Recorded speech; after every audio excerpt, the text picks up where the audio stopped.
boy, you gotta really adore having tech issues. But hello there, I'm Flintworth.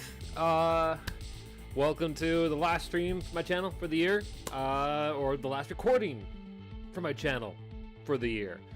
If you're watching this after the fact, me going live. I was supposed to go live about 11 minutes ago, but I had a bit of trouble with my tech. Go figure. But, you know, it's fine. It's dandy, because today was supposed to be laid back. It's supposed to be easy peasy. I know that I am certainly not like a major big fish on this platform, and that's fine. That's great. I may get there someday, and if I don't, that's fine as well. But I figured going into, I don't know, the end of the year when I was told, nay, encouraged, nay, told the other way around, gosh, by my fiance to basically give myself a break, a vacation, that I still wanted to do something to kind of wrap up the whole year. So hence this Q&A thing, which I'll be surprised if I get asked many questions, if at all, and that's fine. All right. Well, hello there, Fishy. Hey, I may have been speaking too soon here. There actually is someone here. Woo! Okay. But, bottom line, why Q&A? Well, because I figured it'd be something fun, light, give me a chance to talk to you guys that is outside of just, you know, basic text, and for you, I don't know, to shoot the breeze, and, I don't know, find a little bit more about me, a little bit more about you. So let's kick things off, I guess. Fishy, how you doing? If you have me up. If not, that's fine. I think you're if I recall, a more recent member of the Flintworth community. I know my channel's named after my nickname, but still kind of get used to the fact that I absolutely am building a community with you all here. Yeah. Was the FNAF D&D vid? Okay, that's right. I think you and I were talking not too long ago about about just getting a campaign together. Oh, good. Glad to hear it. But yeah, no, I'm not surprised that you came in really on those videos. Those continued to be the ones that get the most reach. I mean, go figure. Five Nights is one hell of a popular franchise, and it's something that the nature of those videos and those games I'm going to kind of emulate more in the next year, actually. Looking to tie in a bit more, I think I mentioned this other streams, Fish, more opportunities for me to actually play games, you know, streaming like this, because I'm getting a lot of requests lately of games I've never tried before, movies I've never seen, and if I'm going to go and experience these for the first time, might as well do it live to give you all some entertainment, or, you know, have you come along on the ride with me while I grab B-roll from my other videos. And I bring this up because, well, I'm looking to, well, probably stream myself playing future FNAF videos, or games, really, because I got the rest of the series to tackle. How am I doing? I'm honestly probably a little anxious right now. I had a bit of a hard look at my schedule in the new year. It's gonna be busy for me. It's gonna be kind of wild, especially this next month. But I'm coming down. I'm relaxing. Thanks for asking, actually. I'm hoping. I mean, I have so many plans, just for this channel, for all my different series. Then just, yeah, I'm hoping to continue to bring you the best of what I got with every passing month. And oh, Reg's here. I would ask about the Hangouts you talked about. Oh yeah, well, perfect timing. Well, the Hangouts, yeah. When will your next online game be? Okay, I'm gonna start with. Hello, Carol Burns. Let's see what the Hangouts. Well, yeah, the Hangouts. Like I mentioned before in prior streams, basically the idea is to, well, play, well, namely a lot of spooky games online for y'all to enjoy. I have a lot of friends that I play those kind of titles with, and I wanted to, well, bring you along for the ride, because as the saying goes, there's nothing like watching a 30-something-year-old man get scared out of his wits, which I do. But yeah, I'm actually thinking about doing the first Hangout this next Thursday. That's another thing I should bring up while I have some people here. looking to start streaming on Thursdays going forward. I've changed my schedule up. I'm going to probably be taking Friday and Saturday off, moving on in the next year. A spooky thing in this channel? No way. Yeah. I really want to embrace more of the spooky side. Like, I mean, I really do try to have a balance between spookiness and, you know, non-spooky things, but it's hard not to. It's kind of what gets the most views, which is great because that's what I'm most into. Let's see here. When will your next online game be? I'm referring to my next, like, games you actually see me be the game master in. Now, I was hoping to have my announcement trailer all set to go for the new year, but I still need to hammer it out. I'll get it out tonight next week. But come January, the weekend of I'm looking at the calendar over here, the 27th, 28th, and 29th, I'm going to be doing a charity stream extravaganza, of sorts, those 3 days, where it's inspired by what I did back in 2021, where for over 24 hours, I DM'd 6 D&D games back to back, straight through while raising money for Extra Life. And nearly went totally bonkers, but it was fun. It was great. We did 6 games. I was up for the whole time, had maybe like 5-minute breaks between each one, and in the end, we raised about $600, which isn't bad, because at the time, I only had about maybe 40, 50-ish subscribers at the time, and I wanted to do it again. And I wanted to do it around the anniversary of when I started the Creature Creator series, which was around the end of January last year. In fact, it was kind of fun. I put out that video the same day I got LASIK surgery. So if you wonder why my earlier videos, I have glasses and I typically don't the rest of them, well, that's why, because I had laser shine in my eyes. But back to the marathon. So this time around, I'm not doing it 24 hours straight, because that whole marathon was all about, you know, well, quantity over quality. And this time I'm trying to go the opposite. So here's the pitch. 3 days. Each day is going to be dedicated to a different system. Friday's going to be D&D. Saturday will be Kids on Bikes.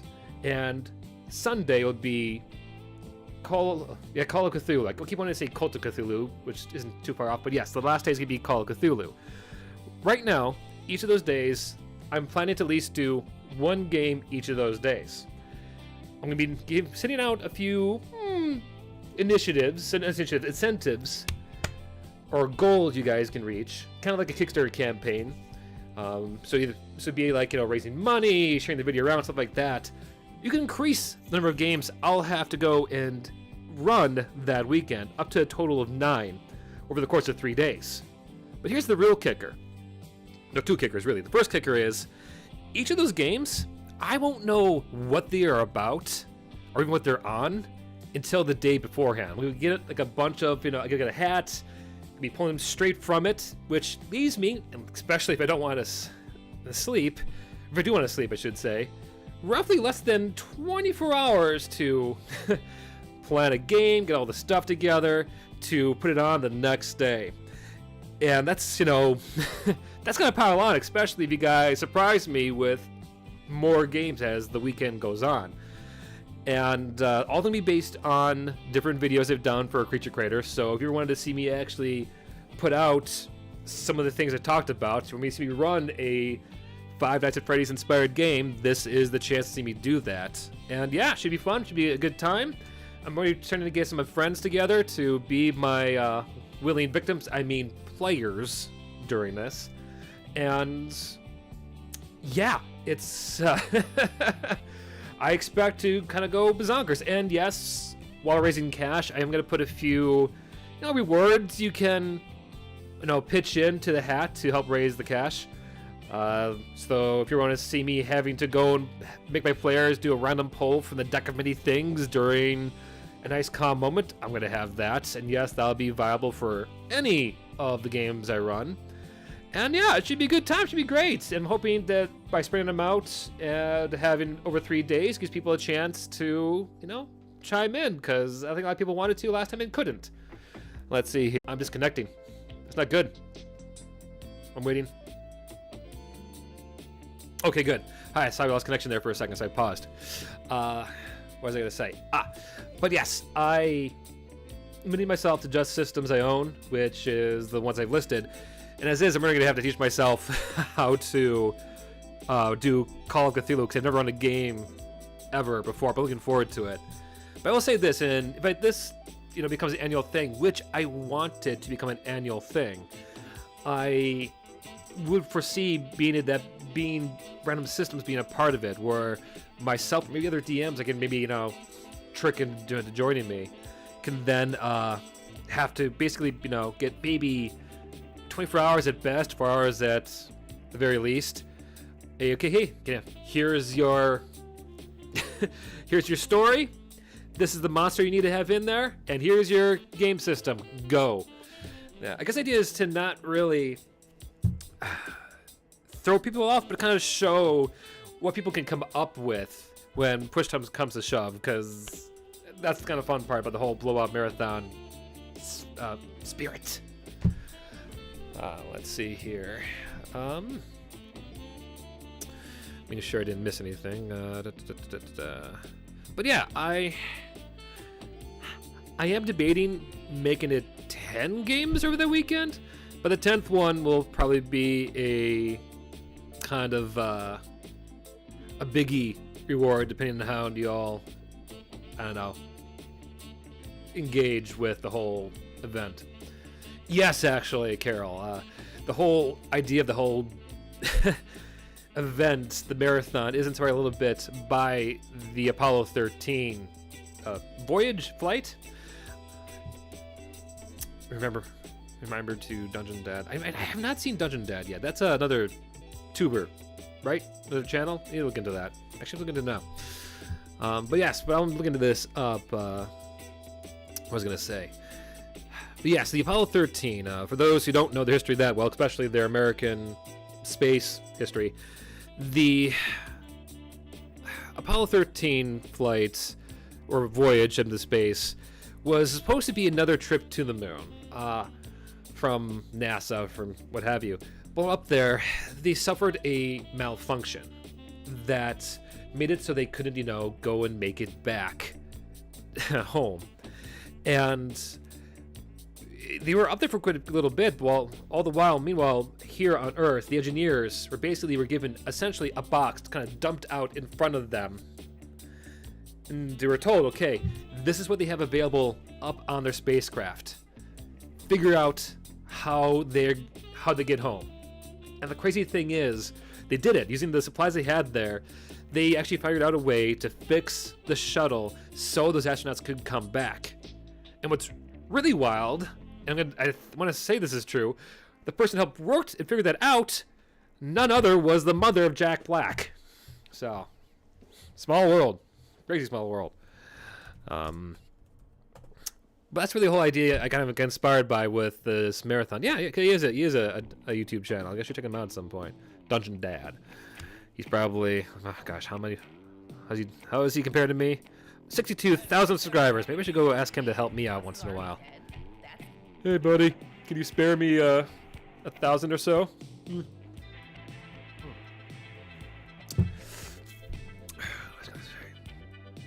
But I guess with this whole, that's where the main inspiration came from for this upcoming charity. That, because as much as I would love to stream myself running games more often on this site, I frankly already DM, just for fun, 3 other games, which I already have very little time to do so as is. And I've thought about, having those games be what I stream on my channel, but frankly, I do a lot of those for fun, and I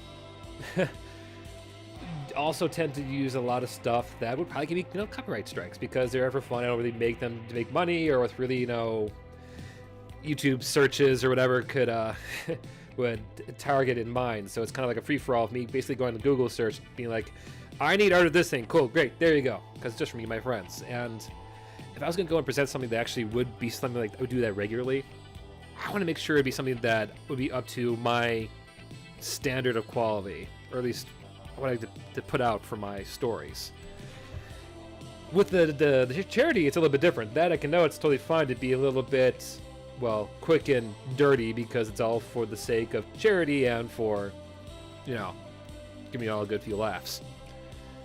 So yeah, but yeah, I think that's a good blab about that coming up. So if you're just checking in now to this random thing I'm doing, yep, doing kind of a Q&A about me, about moi. About things I got going on.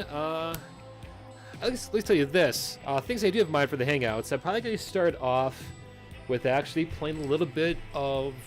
It's not Moon Knight, no. It's an indie Castlevania game. It's going to come to me.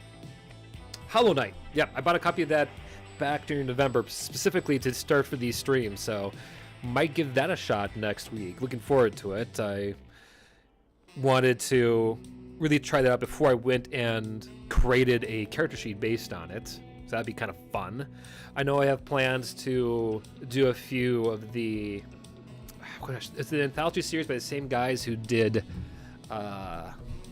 Until Dawn. Planning to do a co-op run of one of those games. Let's see. I was talking about it earlier. Come to me.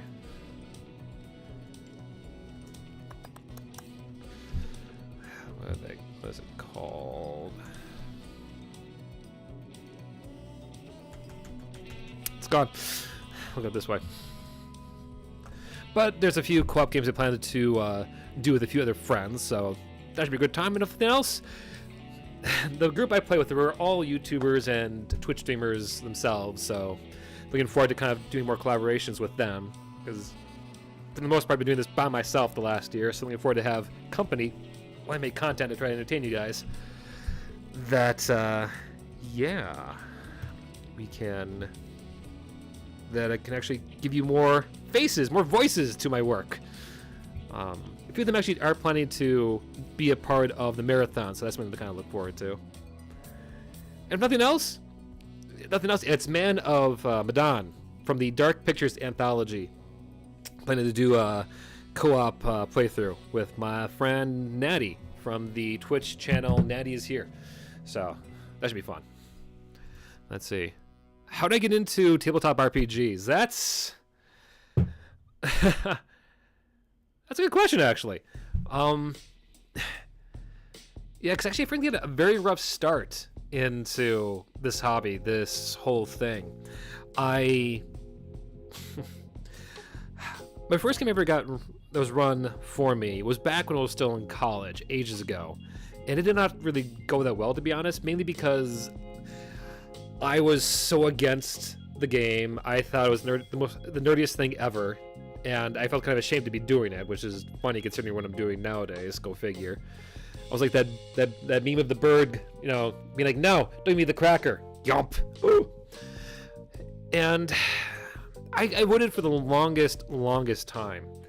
And what kind of gave me the first initial bug, actually, was my friend, one of my best friends from high school. We still hang out all the time, he and I. But they offered to run a game for a wee bit. Because we were doing another one, the board game, Kingdom Death Monster, which, if you ever tried it, it's a really cool big box miniatures game where you and your friends kind of go and really build up this settlement in like this nightmare realm. And we lost horribly, and we kind of, just needed a break, so we did D&D for a little bit. And my buddy who offered to run it, we only did a few sessions because, like most, campaigns do, it kind of fills it out after a few sessions. It's a shame because I really liked what he had going on there and starting to build up.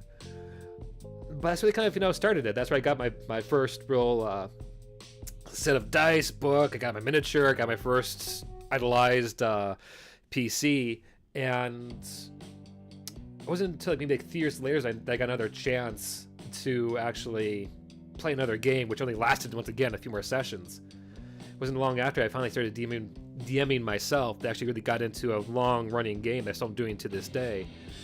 But yeah, I'll still say there was that initial game where I actually got a taste with a good storytelling chunk.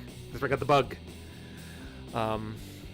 Isn't it the nerdiest thing ever? Yeah, I would say D&D is probably the nerdiest thing ever. You are basically using a fantasy realm where you and your buddies are imagining you're all wizards, warlocks, and knights. All the while the DM is trying to hide the fact that they are running monsters that are inspired by their favorite movies, video games, or what have you.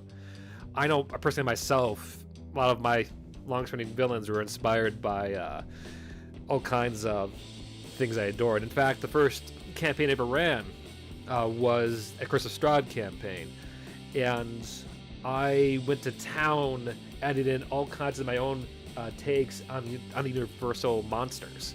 Because I figured you had Dracula, you had maybe a witch, but where's your mummy? Where's your creature from the Black Lagoon? I mean, sure, there's werewolves. I want more. So I went about throwing my own kind of stuff in. I actually dug deep into other parts of the backlog, Wizards of the Coast, because this was before Van Richten's Guide to Ravenloft came out.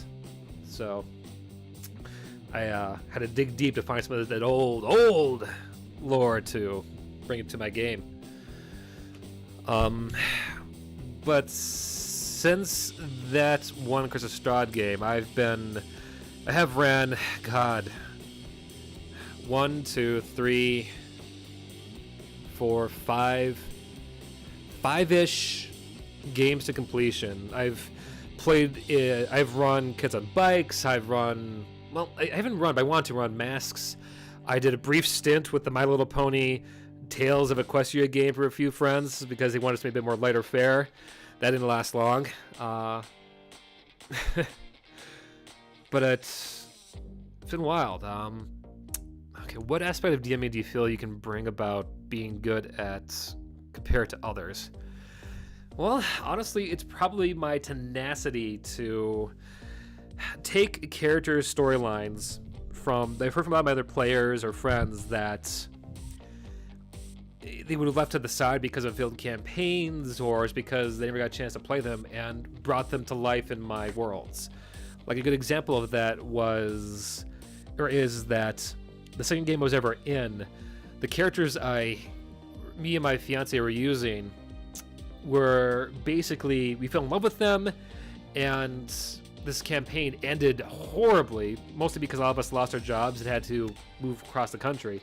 So we had a little bit briefly online, and the last session was just kind of it was a 4-hour session, of which an hour of it actually got to play, which I can quantify because I had to sit there waiting for my turn, because he was doing a whole other beat with 2 other characters in another part of the world until the very last, hour came back to us. And it sucked. It ended pretty shittily. And we really enjoyed all those characters. And the funny thing is, that game was a Curse of Strahd campaign. So when it came time to run my own a few years later, I went on my way and asked a few of those people, hey, can I bring those characters into my new game? Because I wanted to continue their story, kind of give them an ending. And I got all the okays, and I did just that. And I've only continued that since then. Like, I've had one of my players who wanted to play, kind of waffled, kind of got chickened out, so they left and didn't join in for the start of it. But like halfway through, they basically kind of been listening in, got really interested, wanted to try it out, say, oh sure, come on in, you can be a special guest here, play this random NPC. And they did fine for a while, but all the while they were telling me, like, yeah, I'm looking forward to actually playing my actual role character when you end this story. And I have this other character I've been loving for ages, yada yada yada. And long story short, I know, too late. They basically were on the verge of just leaving the game once again until I finished that campaign. So I told them, okay, no, you know what? You want to leave? That's fine. It's fine. You want to do that one? Okay, cool. Let's just do that. Bring them in. And they were just like, what? And they kind of went into it. And I've always kind of prided myself with that I've always been a DM of yes and. I've never been ashamed to acknowledge my background, my resources, my inspirations, and build off of them. I've said it many times before on this channel that I truthfully believe there's no such thing as original idea anymore, but there are unique takes of it. And that's where the whole creature creator idea kind of was inspired by, kind of showing people that, hey, you can take things you love and, you know, make it your own. Don't be afraid to take your favorite horror story, your favorite superhero, and make them something that you love, that you can give back to your players. So, that's what I would brag about, that I've always felt proud about.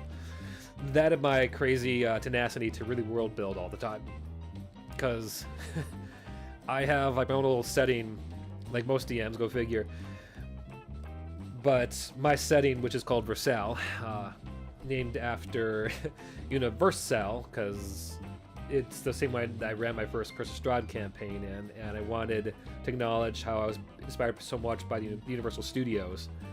But Versailles, I have like 5 different continents, each with a smorgasbord of different countries that I know their capitals, I know their cultures. I can tell you, you could like, point at any point on that map and be like, oh yeah, that's such and such place. They have this, they're like that right there. That's Jewish Diggle. It's a gnome resort town up in north where it's basically made up of a bunch of hippie gnomes.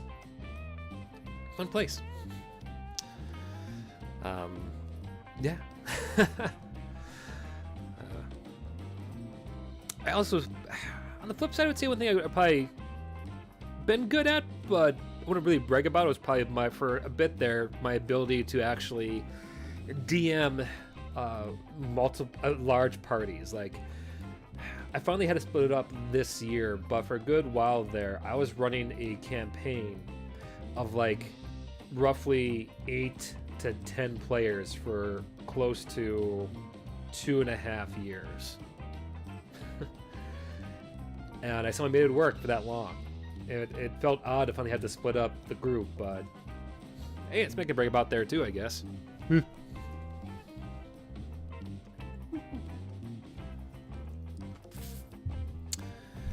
So, I don't know anything else you got for me there. If anything else, like, this will go on for as long as you really get any questions at me, because hell, I can end it right here. But I also can keep going too. Let's see.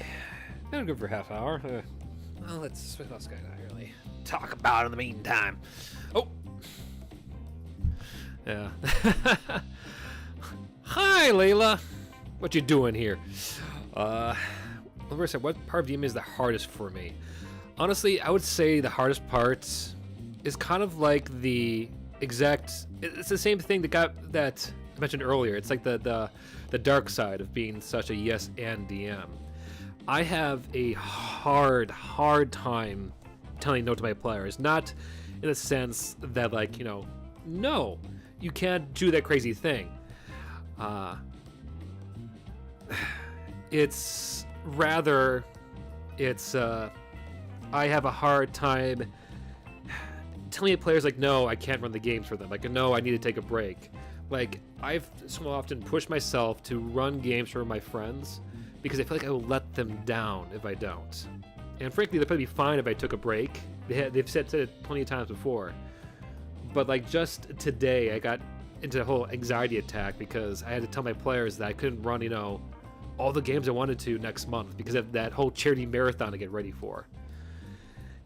And that's hard for me. I'm really bad at that. I'm really bad at dialing it back and not killing myself to entertain my friends. Yeah, it's kind of part of the Forever DM curse. What systems are you looking forward to trying out most in the new year? Honestly, Call of Cthulhu. I really want to try that one out a lot, real badly. I've heard so much about that. And it also gives me something to, pitch a bit more of my videos. Yeah, full stop. I know all of them really say some mention of D&D, but that is just really for the search engine optimization. But it's also because it's like, most people who aren't into the hobby, when you tell them, hey, yes, I'm into tabletop RPGs, they kind of go, huh? But if you tell them, I do D&D, like, oh, okay. So, yeah, I'm looking forward to Call of Cthulhu. I'm actually really looking forward to showing you all a game called The Zone that my buddy Memento Mori has brought into our group. I'm going to do a few hangouts of that, where basically it's you and your buddies all take on the job of being a player and the DM storyteller to basically tell your own horror story, where you and your party goes to explore this almost SCP danger zone of supernatural bizarreness.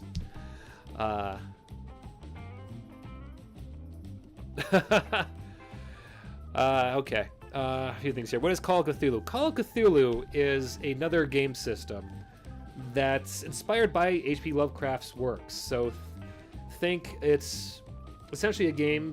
The game itself, unlike D&D or Dungeons and Dragons, which is set in a fantasy realm, Call of Cthulhu is based in the 1920s, typically on the East Coast around New England, so Massachusetts and all that area, where you and your players play as a group of investigators trying to look into some crazy supernatural phenomena. And typically the monsters in Lovecraftian or Eldritch horror kind of stories involve monsters or gods that are outside the realm of human understanding.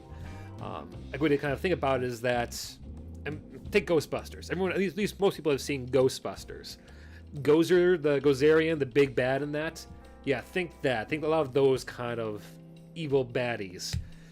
Because the whole idea of Lovecraft horror is that it's like fear of the unknown. It's this big thing with that kind of stuff. So being a guy who loves horror, it's why I'm kind of looking forward to it. Let's see. Brit Simulator. Ha! Can have some little bit of like British isms in there. Let's see. But yeah, fishy. I see Layla kind of filled in a little bit there. But yeah, D&D is Dungeons and Dragons, it's shorthand for that. DM is short for Dungeon Master. Dungeon Master is on the way to kind of say narrator, referee. The DM or Game Master or Dungeon Master is the person who runs the games, who organizes the play, who does a lot of the work, actually. It's why often people joke that whoever usually gets that role is kind of like kept as the forever DM, because they're the ones that the players often rely on to run the games. Because, yeah, you're the one that has to create the story, has to play all the characters, but it's also can be rewarding too to really entertain your friends. The best way I can simplify it, though, is that if you ever, as a kid, at recess, playing with your friends, doing imagination, you're the guy that's supposed to settle the qualms of someone on one side arguing like, ha, bang, I shot you. The other kid over there, ha, no, you missed. Yeah, it's your job to like help decide whether your friend shot your other friend in imagination land. That's the best way you can kind of break it down.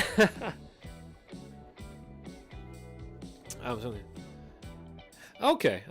Fair enough. It's hard to tell sometimes, Fishy, what they actually are. How much, people are used to that world. DM is a god beyond human comprehension. No, wait, I got things. Not wrong there, Reg. Like, DMs, yeah. That is a great avatar. Yeah, DMs do have the power to basically be like, and a giant meteor comes down and squashes your character flat. You did. So, it's a rough job. They can easily do shit like that could really ruin someone's day. But you also can make someone's day, too.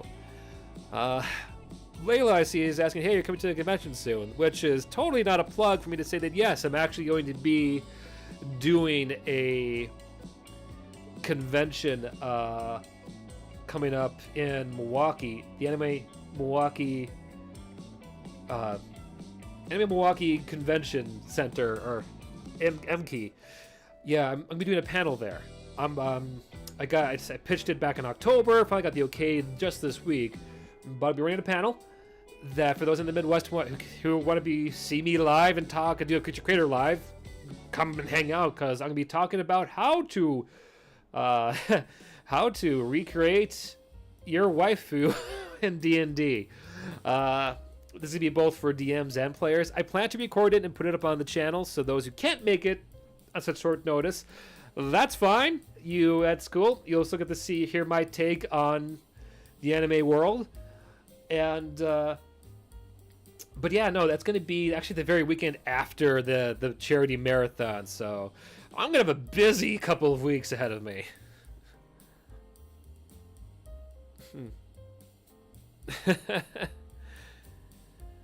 Let's see here. I'm seeing more people pop in.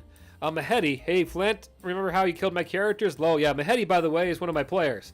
Who, to be fair, you little goofball, often get yourself into those situations. Like, the first character I ever killed was one of his, and it was actually during Curse of Strahd. He decided to go and to mock the ancient annoyed vampire one too many times.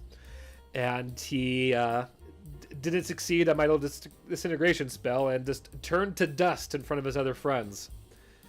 But he still got his revenge though on me, because he had to take over another player's character, a druid, and proceeded to sick, like, how much was it? Like 6 to 7 wolves on Strahd, so that was kind of cool. Let's see. Okay. He died for a noble cause. 8 wolves, yeah. It was awesome. And what's even better is that the player who used to own that character didn't know it, so it's kind of like falling out of left field. He kind of took one look at the sheet and went like, "You had this all along?" Just reached into the character's pocket and just went, "Wolves, go!" Yeah, that was fun to suddenly have to plan around. Yeah. And that's fine if you don't know stuff, Fishy. That's the cool thing about D&D or any kind of these hobbies, is that you'll see these books, you'll see these videos that give you like way too much information at times, but it's kind of like cooking, really. It's kind of like actually, that's how I try to pitch it. It's kind of like getting a cookbook where you just get a series of recipes. It's because you have this whole book. Doesn't mean you have to read it from top to bottom, nor do you need to know the rules from top to bottom, because you kind of tend to go in and grab what you need as you go along. So the fact you don't know much right now, that's fine. That's part of the experience. If you are interested in this hobby, it will click in over time.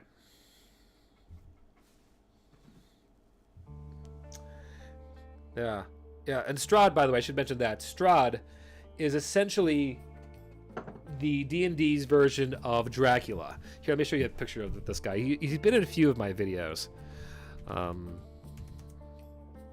Just because I'm not sure how well people know him. But here you go. Here is the bugger.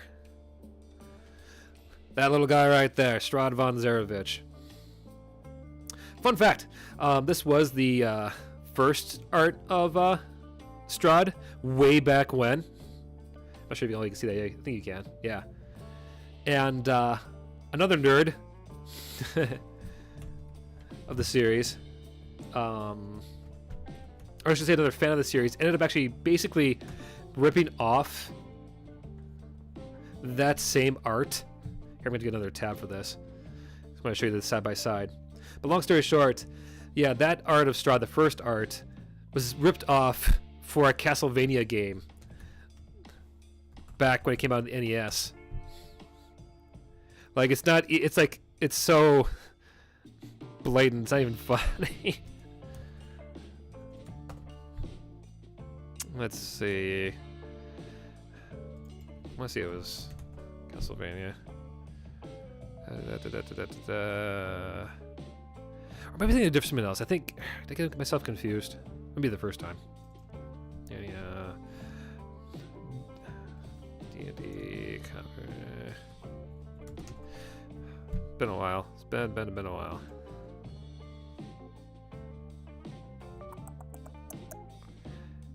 Am I remembering this wrong? Maybe I am. But yeah, good old Strahd von Zarevich is a little vampire form. I will say though that D&D has, at least its monsters have been stolen before, like Doom. I do know a bit more accurately, did do it at least once. Let's see, it was this guy? Doom. D&D. Like, for instance, if you ever played Doom, you may have seen a good old Kako Demon. This ugly mug guy right there, yeah? Well, he was based on that guy right there. Now look at that. I mean, it is almost like, hey man, I need to copy your homework. Sure, but change it a little bit so no one notices. Look at that. Anyway, more questions. Let's see what you got here for me. Yeah, D&D is just a mash of all fantasy content. Let's see. Is actually a system that is better for new DMs, like Kiss on Bikes, maybe? Well, technically, yeah, Fishy. Like, I know you got into my series because of my Five Nights stuff. In fact, give me 1 second here. I'm gonna go grab something real quick. Here, stare at these guys for a hot second. 1 second.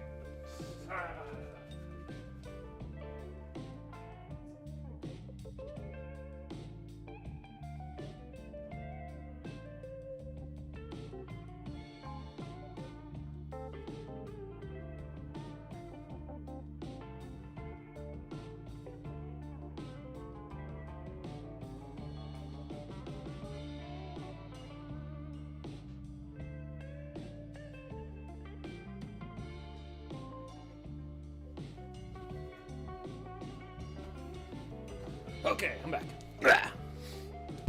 With a stack of books. Alright, so, as you've probably assumed before, we started from square one. Yeah, Kids on Bikes is another system. Like, the one we've been talking about a lot, and I usually do refer to a lot on this channel, is D&D. And this would be like, one of the main books you have to get. However, the system we're talking about is strictly called Kids on Bikes, which is this tiny little book right here. Look how small it is. But everything you need to run a game is in this book right there. It has a nice, straightforward rolling system. It has rules and a lot of really ways that is designed, I should say, set up that is designed to help you build your world with your friends. So if you really are new to this, it's great for that. But most importantly, Kids on Bikes is designed to be a system meant for those looking to tell stories kind of set more in the modern time, kind of think like 80s, where your players, typically play a bunch of kids going out to, well, you name it, have their own kind of like supernatural horror adventures. Hence, Kids on Bikes. It was inspired by like things like Stranger Things and It, Goonies. But the cool thing about it is that, the cool thing about it, Fishy, is that we're in D&D.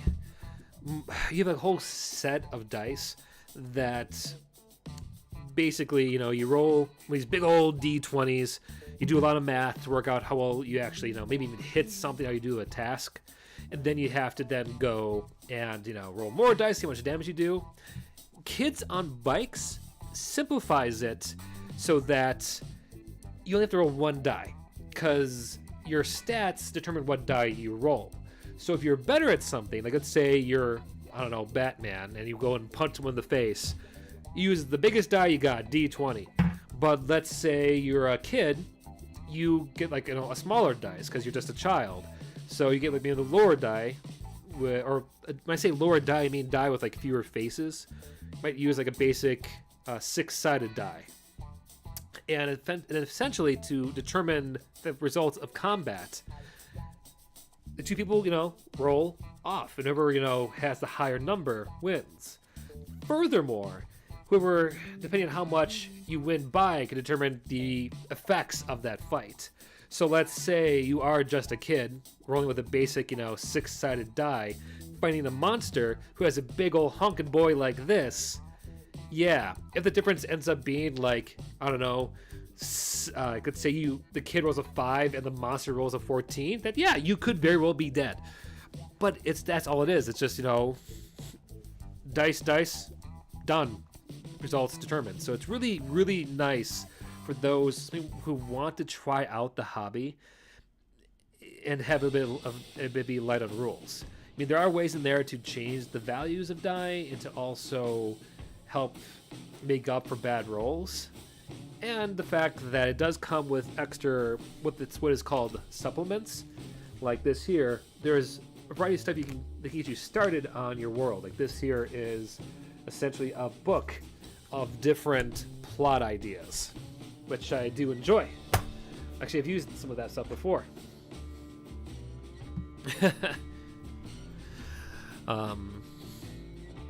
Exactly, yeah. And by the way, if you don't know it, for those who are new to the hobby, when we say D20, that's shorthand for a 20-sided die.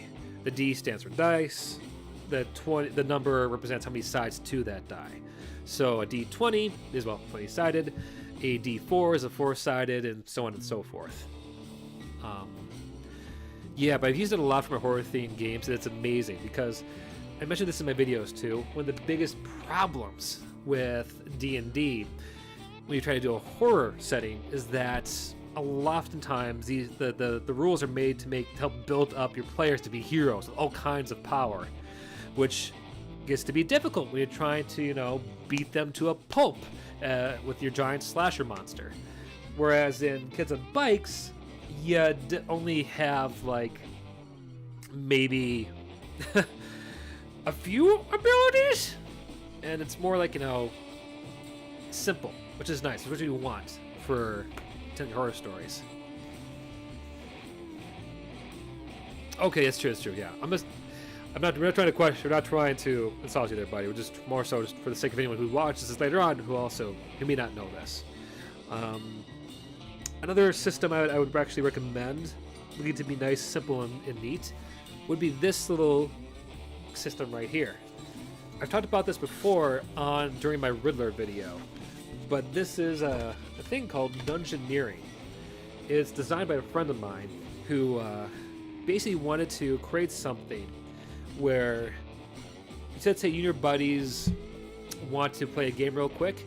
Well, this can get you going with everything in a matter of minutes. It comes with pre-made characters, pre-made maps and dungeons, and just basically kind of like a quick pick up and go. And what's more I love is that the book cover is actually the DM's the DM screen. And it's really nice for getting something together real quick if you just want to experience the hobby in itself too. Sorry, friends. Yeah, that's which is good. It is great, Fishy, because that's what I aim to do, is help to tell people stories. Gosh, that's why I have ones, and that's why I kind of like to find stuff like this actually when it comes to making stories. Put this away, because the first two are more about keeping it simple for the system. But I also have, I would recommend stuff like Masks a New Generation, which is basically a system designed for you to play superheroes, but the mechanics are designed to really help you and your players create really enriching characters, where your abilities are based on your role play, and it's great for those who are trying to get used to storytelling. And it also gives plenty of prompts for new players as well to figure out how to give meat and potatoes to the meal the storyteller is trying to get across. It's also got a lot of pretty pictures. But the other big thing is that, and I would say it never hurts to look out for, is to find books that you don't even use the systems for, because so many of these books come with tables that really helps get you past mental blocks when coming to tell stories. Like, I would say the hardest part for me would have been finding, well, characters and plot beats to kind of fill up my world. If I do make one, I feel like I would. This is true, Fishy. Yeah, that one of the biggest things you'll get used to, and for those who can't read this right now, Fishy writes in, the thing I'm scared about is if I do make one, I feel like I would screw something up, and that is inevitable, and it's part of the process. And the thing is, a lot of people, especially if you do have a good group of friends, they'll support you because they'll make mistakes too. Like my first game session and stuff they ever ran, they made it to a haunted house. It was my first kind of dungeon crawl, and normally you kind of the players, go at it or whatever and kind of explore it. But I decided to basically have them do it turn-based through a dungeon with like 10 players in 4 hours. Needless to say, it was very slow and methodical. Oh my god, it was bad. It was bad. But there's other times too. Like I've made so many mistakes. Can I see? Actually, I think that's what Layla's asking there too. Yeah. Exactly. Yeah, Rag too. Like the whole idea is to kind of Frankenstein what you like. But I see a man being asked, "Can you tell us about a time you made a mistake while DMing? How do you get past it?" Well, yeah, I think, and there's a video of this. It's an old video they did a bit ago that I'm not sure many people have seen, but I once had a group of players who wanted to go shopping while drunk, and they went to this shopkeep's place and ended up wrecking the place, getting the cops called on them. It was bad. It was not good. Like, it was supposed to be as simple, go out, keep it low key, and it kept getting like worse and worse. It was frankly not their fault. It was mine because of how I set it up. I basically put them into the situation. I kept making choices on my side of the screen that put them all in danger. And I had to end the session with, God, like, ooh, how do I get around this? How do I improve it? And I somehow managed it. I don't remember exactly what I did. I think I set it up that it was all just an illusion, that they was being harassed by some evil spirit. It was kind of a cop-out. But it's like at the small end, and like things you could do, which is just like, haha, laugh it off. Other times, I've had to do things where I have had to really kind of go and play, how to set this up. Probably best by telling the story. When one point in my first campaign, a session ended with my players in a literal cliffhanger. They got into a fight. It was not pretty at all, and it ended them on the side of a cliff, getting buried by an avalanche. And if it could easily, based on how things was going, have spelt out, well, like death, a total player kill of the party. Basically, would have wiped them all out. I could have ended the game right there, based on how badly it ended in the situation.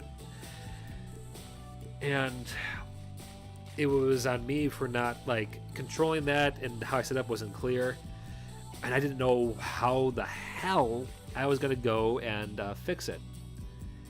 And so the next session, I decided to do a crazy hard right and just ran something that was so ridiculous that not only would it take them out of it, but it would brighten their moods as well. Because then when they came back, I immediately started granted, the last session, they were in a fantasy realm, all fantasy characters. The next session, they came back. They were all playing various cops in a gritty 80s cop series, like a sitcom.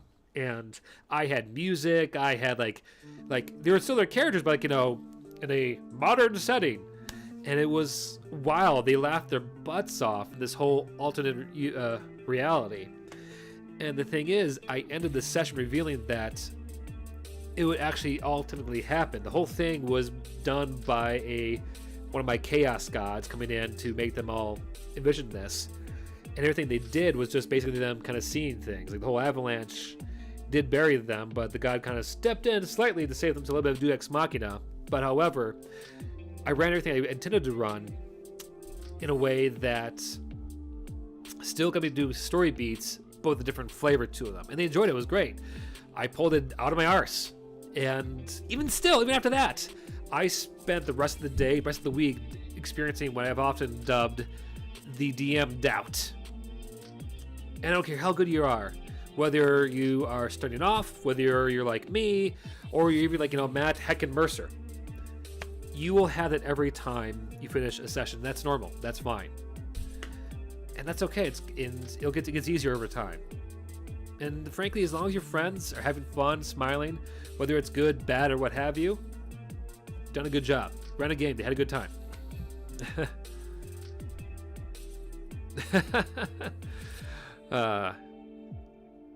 It's true. It's also I had introduced a new player into the group too. Was during that whole thing.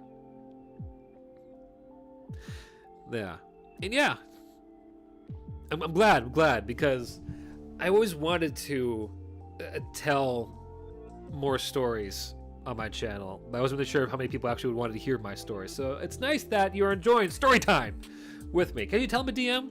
Can you tell that I like telling tales of wonder? But speaking of wonder,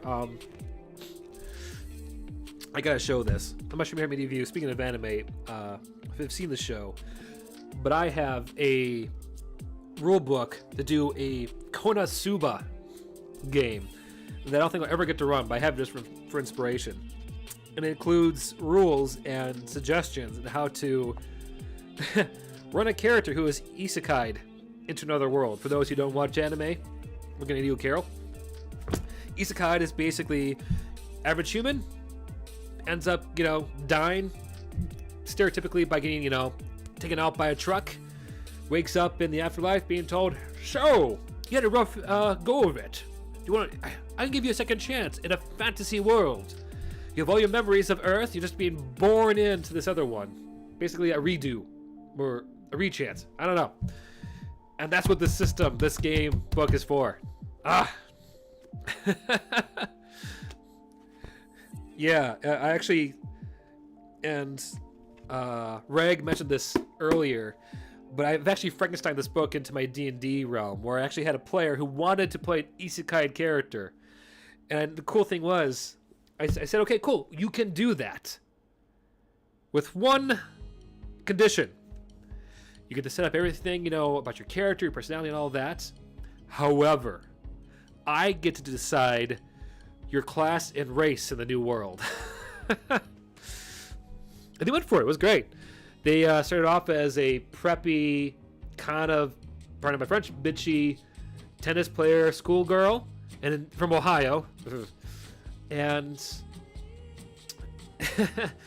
and were born in my world as a barbarian lizard folk snake lizard folk, which according to their background was their least favorite character or favorite animal. So it's like, yeah, cool, this is fun, and they've been rolling with it. It's great. So yeah, this would be a game I would love to maybe run one day during the charity marathon once I actually get more practice with the new setup. But last but not least, we have Call of Cthulhu, which is what I keep mentioning throughout the day. It's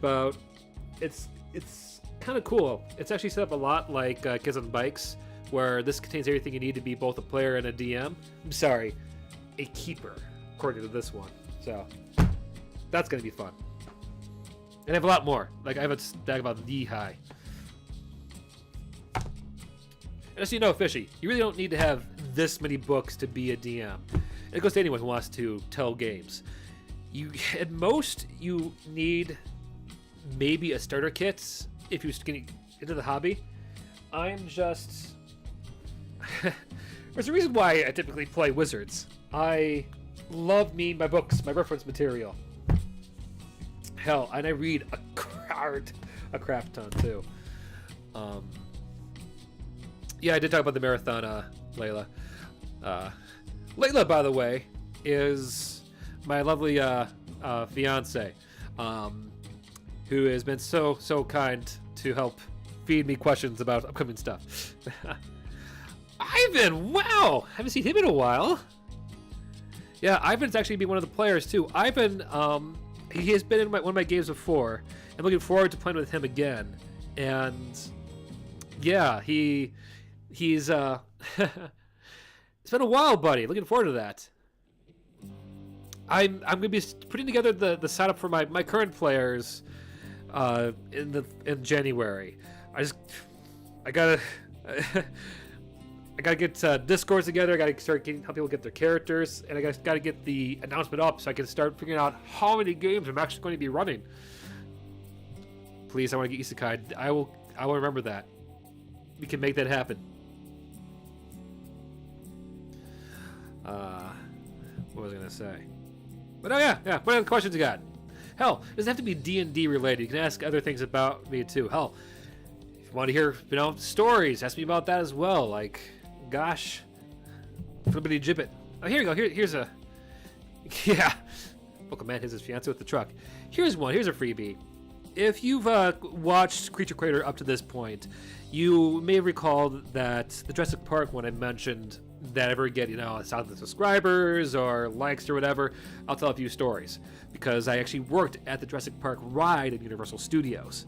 Well, I don't know when that's going to happen, if this goes to be reached, but be that as it may, I do have some fun stories working at that ride. Like the one time we had to do an emergency stop at the ride, which had us have to go and evacuate the whole thing for a good 3 hours because one man.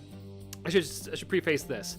For those who don't know what the Jurassic Park ride is, it's basically a flume ride where you got to go through this whole little kind of like trip through the park, all the dinosaurs, animatronic and otherwise, and you essentially have to end it by going down a large drop, kind of like Splash Mountain at the Magic Kingdom. So you go down this large drop, water, splashy, splash, splash, I'm wet! Well, we had to stop it at one point because that drop, by the way, if you ever go down those, isn't really controlled. Like, you go down, the water does slow you down, but the things are kind of left to their own. They keep going down one after the other. One time, we had to stop the ride because the thing came down, and a guy decided to jump off the boat, wade through the water, and leave the ride. Why, you may ask? Well, apparently, this man had to take the mightiest of poos and could not wait to get off the ride. He was willing to basically risk himself getting hit by a who knows how large boat coming down behind him to jump ship to go take a shit.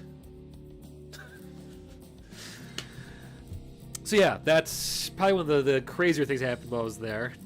And nobody started on the BuzzFeed guy who got stuck on the ride for 2 hours, so that was fun. How did you find D&D? What was the first story and game you played? I found D&D, like I think I mentioned this earlier, I didn't exactly say what. I found D&D, actually I should say the first game I ever played was a game using a system inspired by Munchkins, which is a card game inspired by D&D, where it basically kind of makes fun of, fantasy characters spelunking through a dungeon and trying to get the most loot. And I played a very multicolored dwarf, because we rolled on random and everything, in a nursing home, which we spent 2 hours wandering around trying to figure out why combat hasn't ended. To only find out after the third or fourth hour of actual real game time, not like in-game, out-of-game time, that we were supposed to kill the plants, the ferns. That was a long night. I think it didn't help that the DM was kind of buzzed at the time too, so. But yeah, it wasn't that great, but I think what really found it, I mentioned before, was my friend from high school who got me into it and kind of forced me to actually pick up a book and read what I could do. So let's see here. Can you tell us about the time you were almost assassinated because of the Pope? You want me to tell the Pope story, huh, Layla? Okay. Okay, kids, sit back and relax, because this is actually a true story. One of apparently my friend's favorite stories. They always ask me to tell it whenever I get into story time. Nope, too late. Telling it now. Back in college, back in the year 2010, I studied abroad in London, England, in the lovely town of Twickenham. It was right outside of London proper, maybe about like a half-hour train ride, at a university called St. Mary's University. Well, University College at the time. Yes, but we're story time. Huh. And it was my first time studying abroad.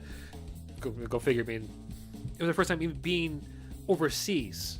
And I went there initially with the idea that I wanted to go and prove to myself and to my family that, hey, because there's been a rough time at college in America, that I could do it, that I could actually, handle myself if I was left to kind of fend for myself.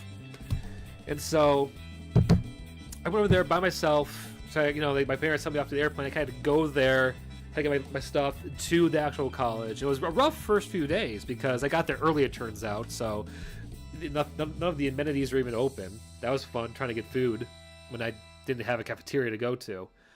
Well, as luck would have it, the first weeks are there, the Pope was coming to visit my college. This college, I should say. That was my college. I see that more as my college than anything. And they we were prepping for, a solid month for this visit. And St. Mary's is designed to be a lot of things, but one of its big features is that it is a prime spot for Olympians to go train before they go and compete. And so there's this main kind of large fairway between the main school buildings and the dorm I stayed at, and this large track and rugby field. Well, the Pope's stage was built in that kind of like track field. So the day comes and the big event is happening, which is actually what it was called. It was literally called the big event. I have a bag to prove it if you want me to go grab it. And it was a typical, rainy London day. It was uncomfortable, it was wet, it was soggy, it was not great, and the place was crowded, packed. Well, I get here, to the event, I go through security, and I see all of this, and go like, man, it's gonna suck standing out here. That's what I remembered. My dorms face this field, yeah?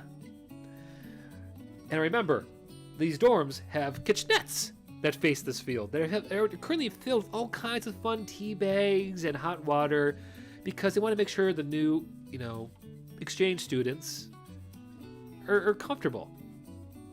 I think, oh, this is perfect. I'll go to the dorm. I'll hang on one of those kitchenettes. I'll basically a box seat to the event. I have like perfect, a clear view of everything. And I do. I got a lot of great photos. And the time comes and the Pope finally is starting to get driven up down the way. And yes, the Pope mobile. And I'm trying my best to get photos and all that.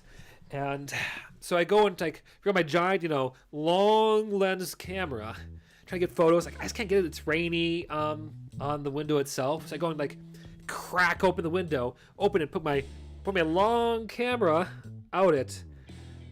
And that's when I hear from down below, shut that fucking window! And I look down and I just see this, this police officer talking into his sleeve while waving in other officers into the building with guard dogs and all kinds of battle gear. I'm just thinking, oh wait, that's what I remember. We were told there were going to be snipers on campus to protect the Pope in case someone, tried to pop him. Like, say, someone who might, hung out in a elevated position. Someone, say, who might have like a nice long barrel. They might point out of a window to get a clear shot. Maybe someone who didn't know better. Someone like some dumb American who didn't realize what he was doing.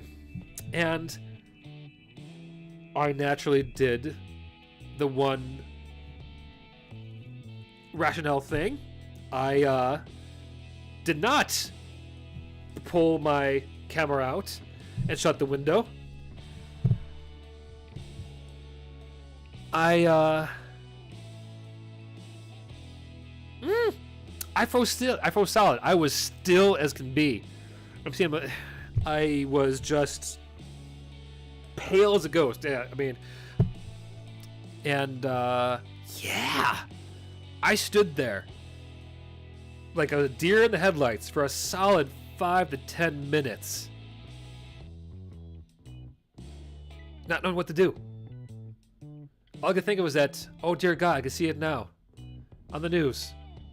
Dumb Wisconsin boy attempts to assassinate the Pope while wearing a fuzzy fleece jacket and sipping way overbrewed tea. Hell, I just picture going back to my parents that, hi, I'm back. I was only in London for a week. Why you ask? Oh, I got deported for, trying to kill the Pope, like you do.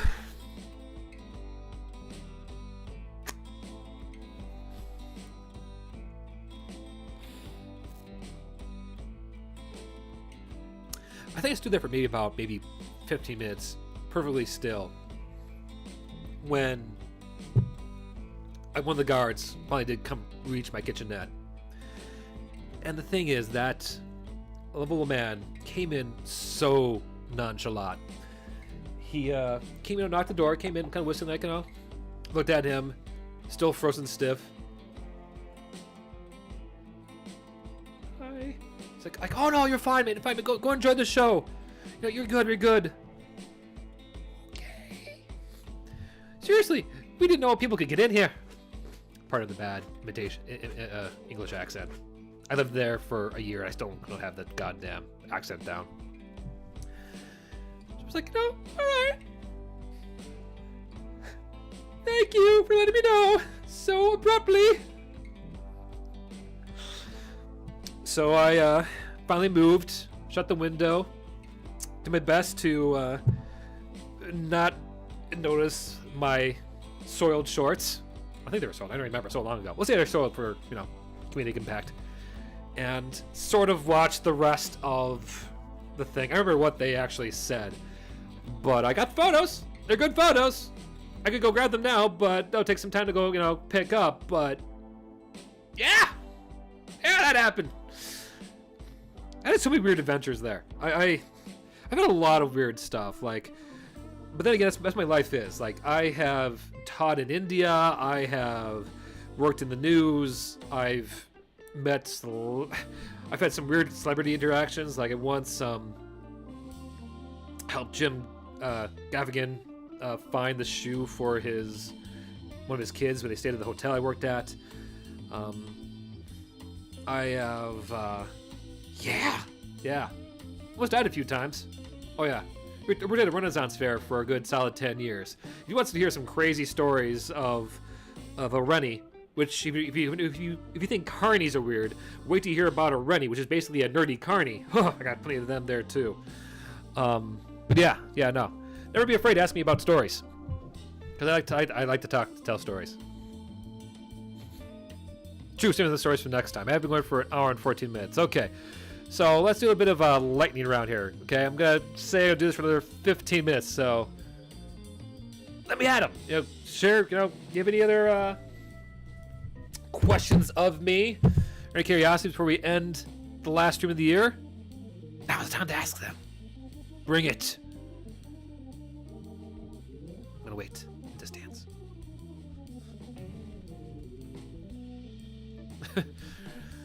Oh.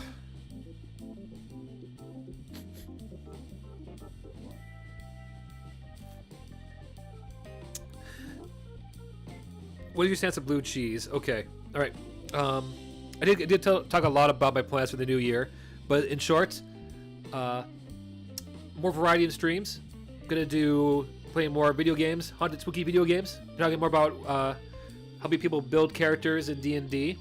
I was thinking about starting to expand it out to also show how to make characters in other systems as well. Just to have an excuse to pull out these books, because even if no one actually plays this, I would love to make a isekai thief. Got the marathon coming up next month, and I then have the whole anime Milwaukee panel in February. Blue cheese. I'm actually not a fan of blue cheese nor brie. If it's like truly bitter sweet cheese, it's not for me. I like more savory or mild. Sour cheese, I think. I don't like sour cheese. Who is the most interesting character you've played for? Who is the most interesting character you've played for? Okay.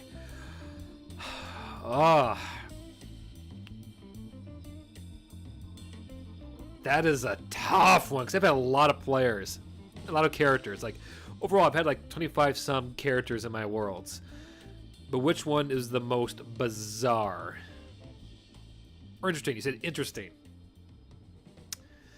That would probably go to a character that played a granny in my Trails of Equestria game. So, okay, it was a My Little Pony, so bear with me there. But they were basically playing the badass grandma archetype. And had, was cute, cuddly, had the whole, pony visage or facade. Both like the heart of a cruel loan shark beneath the cute bubbliness. So it was a great, jarring change in a My Little Pony, setting. Loved them. They were great. Let's see what else.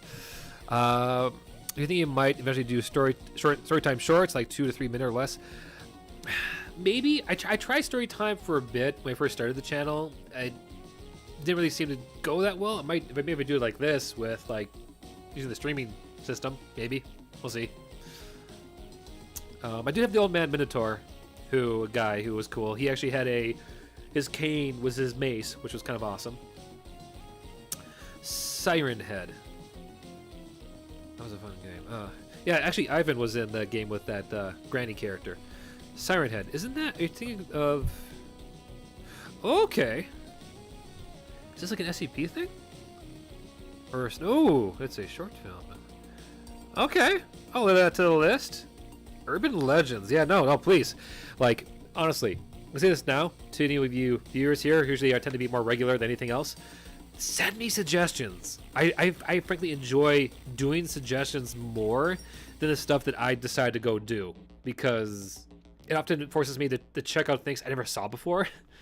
I was like that. I never saw Critters before. That was suggested to me, and now it's one of my favorite movies. So please, yes, Siren Head. That sounds fun. I actually would love to do one on the Wisconsin's like what are they called? Cryptids, called the Hodag. That'd be fun. I should just do a cryptid episode. Let's see.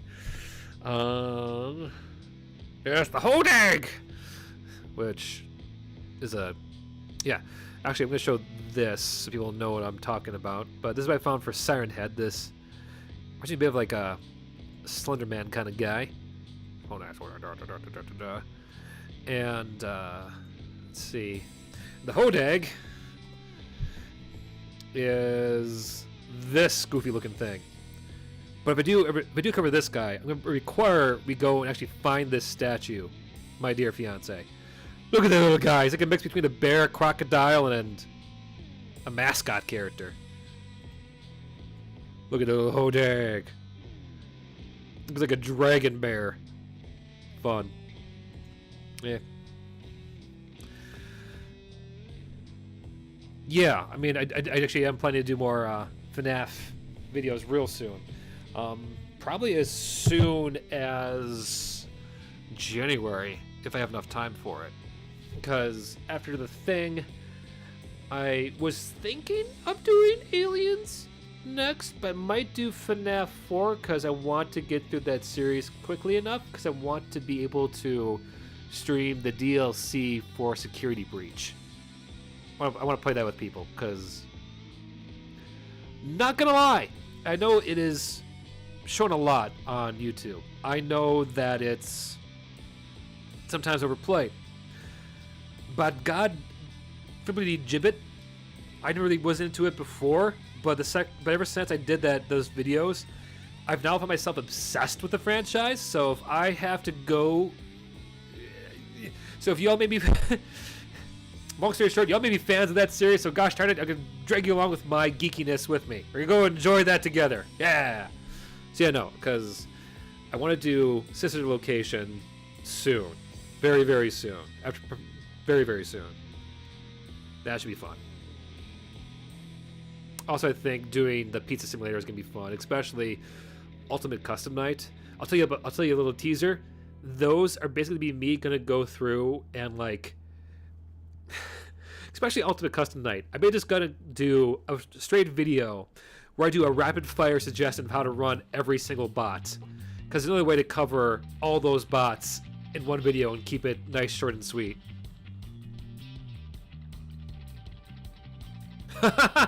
Should make an FNF RPG where everyone plays it as overacting streamers.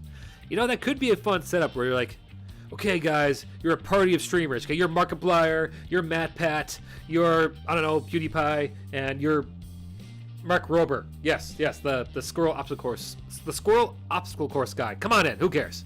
No, Mr. Beast. Yeah, bring him in. He's actually kind of cool. I do it. Love Mark Rober. Love him a lot. But yeah. That'd be kind of fun. Be a kind of a fun one-shot.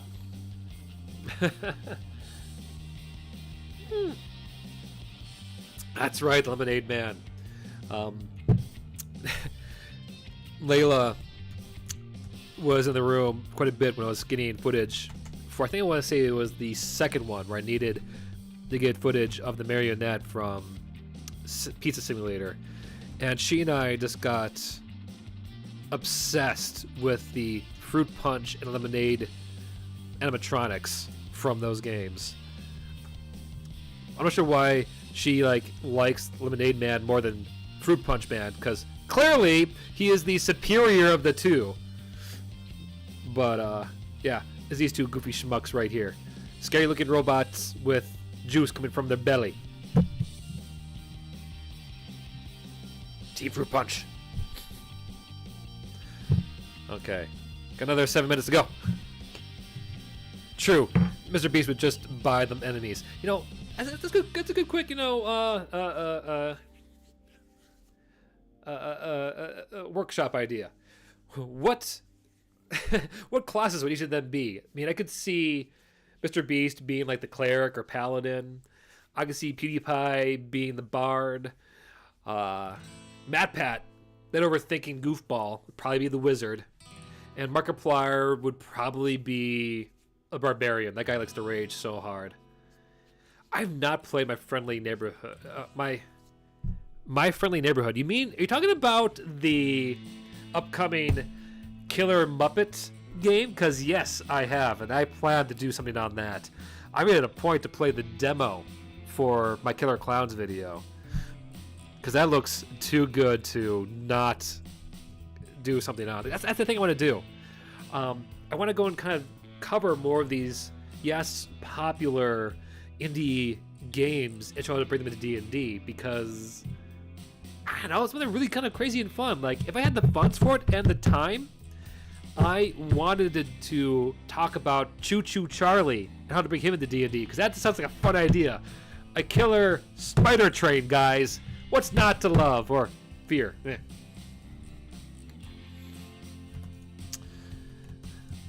But that's I might have missed the boat on that. But no, My Friendly Neighborhood is, yeah, the puppet, the killer puppet move, a video game. Right? Choo Choo Charles. I mean, I gotta do it. Maybe that's the thing. Like, that's the hard part. Is that I want to do FNAF and other movies, But I also want to do upcoming games too. There's so much good stuff coming in the next year. Like, you can expect stuff on Scream, on Resident Evil 4, because that's coming out.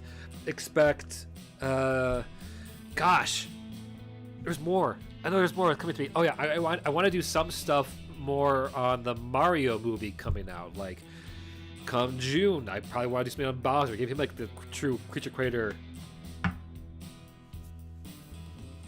treatment. That's the word. Indiana Jones. He's getting to film this year. Godzilla video when I can fit him into my screen, my camera. I love Godzilla. One of my nicknames is Flintzilla, so he'll be there sooner or later. Ethan Winters, maybe. I just think when you talk about like a nice action-oriented Resident Evil 4, how can you not want to go and try to bring that in D&D? Or at the very least, work on helping to bring in Lady Dimitrescu, that giant, tall lady of destruction. I've not done Roblox yet, but yeah, but that's, you get an idea. You're getting the idea of what I've always wanted the series to be.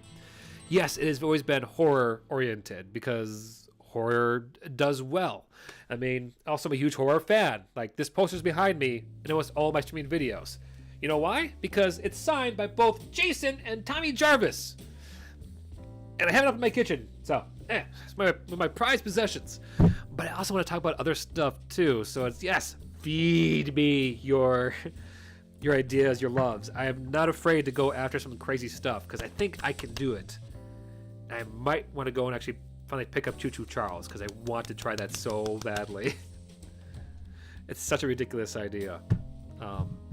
Gosh, now I'm just gushing about stuff. All right. Got maybe 3 more minutes, or another half hour if you guys keep, poking me. Backroom monsters, yes. I have been thinking about the backrooms. Full disclosure, Layla is a big fan of Wendigoon, she's been like throwing me all kinds of his videos on the backrooms and all that, and yeah, the backrooms embrace one of my favorite kind of styles of dungeon crawling, which is creating a dungeon where your players, unbeknownst to them, go through it, and it's like, created for them, where you're almost stuck in this like endless, so you know how the backrooms are. If you don't know it, the backrooms essentially, before I get ahead of myself, the backrooms is a recent horror story phenomenon where the whole premise is that in the real world there is the possibility that you could glitch out of reality. You could take a wrong turn, you could fall backwards and end out of the world's program. So think of it like you would the Matrix, we're all in a computer simulation, and you missed the coding at one point and kind of walked through a wall into the back area of reality, hence the back rooms. Except the back rooms themselves often look like generic kind of office hallways, but empty. They kind of go on and twist and turn for ages upon ages. It is almost like the perfect kind of inspiration if you want to go and build up a surreal setting for your horror stories, especially a dungeon crawler. I mean, the same thing can be said for the other kind of supernatural kind of major fanfiction thing being written right now, like the National Flesh Pit or whatever. I'm talking to you, Layla. You can talk over the mic now. Can't think of the name. But yeah, that's the thing too. But there's a lot of stuff there. There's so much stuff that is outside just classic horror stories that we could be talking about on the show. And I'm hoping to bring more of that into my channel the next year. Both it's something we can go and explore together with my haunted hangouts, as well as have in Creature Creator talk about how you can run a game using that stuff for your players, or even go and take the characters you love from those stories and make heroes out of them. Because there's so much to be inspired by right now that honestly, I'm excited for it. It's gonna be a good year. 2022 has been really kind to me, but I think 2023 is going to be even better. And I thank you all so much for being with me along on this ride. Yes, Mystery Flesh Pit. Yes, Poppy Playtime. Poppy Playtime would be fun too. I've only played the first episode, but I would love to do that too. But yeah, all that kind of stuff. All those popular, like, indie early release games. I want to go and bring more of a point into this channel, because I want a nice mix of those games along with classic horror and kind of go back and forth between the two. So if I had, like, in my way, I would do, I would have 4 creature creators a month, or would hop between movies, video games all year long. Unfortunately, I am just one man and I do all the editing, filming, script writing, and what have you. So unfortunately, I can at best do 2 a month. But even still, I at least want to try this upcoming year, every month, do 1 on a movie and 1 on a video game. So we'll see what happens. But just feed me your ideas. Whenever I ask for suggestions in the comments, that's where you need to speak up, because that's where I try to take precedent with those first. So, yeah. It's okay. You have time. Moxie Boo. But I think, yeah, that's good enough for me. This is already an hour and a half. This is basically a movie length stream, and I know not many people, except the few who enjoy watching these posts, will enjoy this. It's fine. I don't want to make it too long, because it gets to the point where it's just, me rambling too much. Among Us, that could be totally same problem as well. But to say the least, viewers, new, old, and those who may watch this somewhere down the line, kind of just say, hey, thank you so much for your support, and yeah, love, feedback this year. I frankly would not be where I am now without you guys, and even ones as recent as you, Fishy.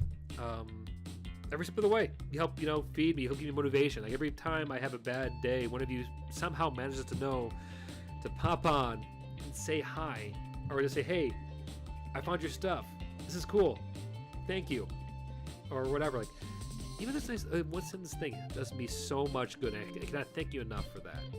And yeah, I hope they can kind of keep giving you what you love, what you enjoy, and yeah, here's to a nice good year. But that all said, if for some reason you've watched this end of the year Q&A to the very end, and if you still have yet to not have subscribed to me, hey, maybe you should at this point, or consider liking, or considering, sharing some of my stuff to your friends if you do like all of this. Not you guys. You guys who've watched it so far, I love you. You're good. You've done enough. Hung out with me. That's awesome. Or if you want to, go ahead. I can't stop you. Either way. If you don't, that's fine. You're still good. You are still a beautiful human being. And I love you either way.